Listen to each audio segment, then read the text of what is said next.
એટલે આ બધું મન મનાવાની વાતો છે. આ બધી કર્મની વાતો કરે ને, કર્મ આમ ને ફલાણું આમ. આ ભક્તિ કરે એવડે દુખી છે, બૂસ મારે એવડે સુખી છે. લ્યો શું કર્મ કરે? અટપટું છે. આ હિમ સમજાય એવું નથી. આ ભાગ ની બધા વાત કરે, ભવ ની વાતો કરે. ઓલા ભવ માં આમ ને ઓલા ભવ. હવે કાલ ની ખબર નથી શું ભવ ની કોડો મળ્યો એ ભવ શું થઈ લ્યો. શું આ ભવ માં ઘટે કઈ? આપણા ગઢે હોની નોટ નહોતી ભાળી. આ માથે વરસાદ થાય, મારા રામ આમાં જીવતા ન આવડે તો ધક્કો થયો એવું નથી લાગતું? વાહન મકાન રૂપિયા લોટા હવામાં ઉડે વગર દોડે વાતો થાય. બાપુ મજા કરે એવું છે, પણ જ્યાં જાઉં ત્યાં બધા રોવે જ છે. ધાબુ ફરવું છે કે છૂટા નથી, બીજા પાસે જાય કે ડોબું વિયાણું દોવા નથી દેતું, બીજા પાસે જાય કે હોવ તેડી ગયા વેવાય મોકલતા નથી, બીજા પાસે જાય કે છોકરાને પોલીસ વાળા લઈ ગયા જામીન જડતા નથી. તો આપણે જ્યાં રોવું? આખી દુનિયા રોવે જ છે. અરે મારા નાથની મારે જરૂર છે તો બાપુ દાસી જીવન રોવે, મીરા રોવે, જેઠીરામ રોવે.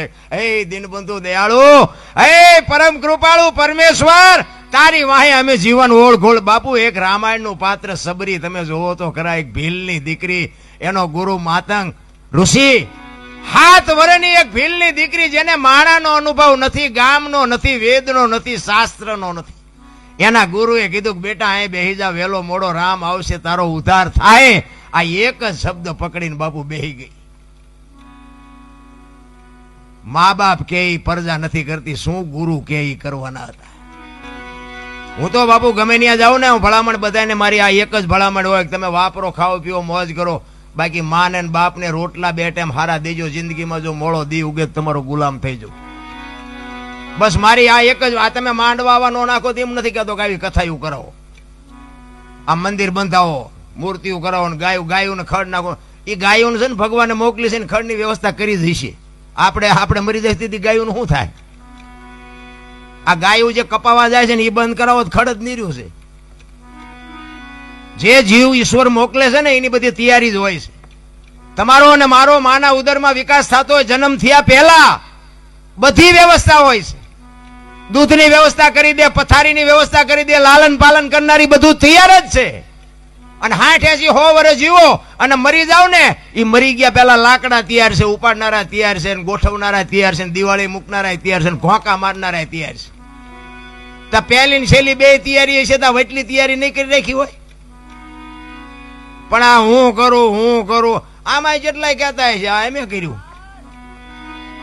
હું તો એમ કઉ છું કે આવા જે ભગીરથ કાર્ય કરે છે ને એને ટેકો ન દો કઈ નહીં, પણ નડો નહીં તો ભજન થઈ જાય. અરે જીવવા જેવું. મને તો એમ થાય કે હું તો આમ બજારમાં ક્યારેક નીકળું ને અત્યારે હાજર રાતે, તો આમ બજારમાં કૂતરા હુતા હોય ને તો મને એમ થાય આમને નિરાયત નથી.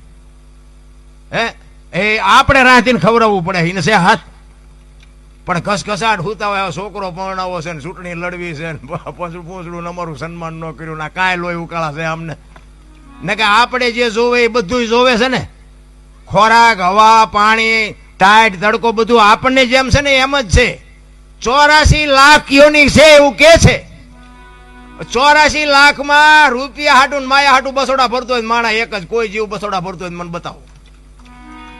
અને કોઈ જીવ જો ભીખો રહેતો હોય તો મને કયો, અને માણાનું ભરાતું હોય તો મને કહો. આપણા જેમ જ નથી. આપણે જેમ બચાવો એમ આ કૂતરા ને કાગડા ને ભૂંડડા ને એને બચાવતો હોય જ છે. એનું લાલન પાલન એ કરે છે. બચાવ હોય ત્યાં સુધી એને ખવડાવે, પીવડાવે, એને પાંખું આવે ને ઉડી જાય પછી કે તું તાર રસ્તે હું માર રસ્તે. હવે આપણે 4 પેઢીઓ થઈ હોય તો ચાવીઓના જોડા ભરાવ્યા હોય. હવે ગુડો ને હારખો રોટલો ખાવો હોય તો હવે હું ચાવીઓને અરે રાખીને કામ છે, પણ નથી છૂટતું નથી.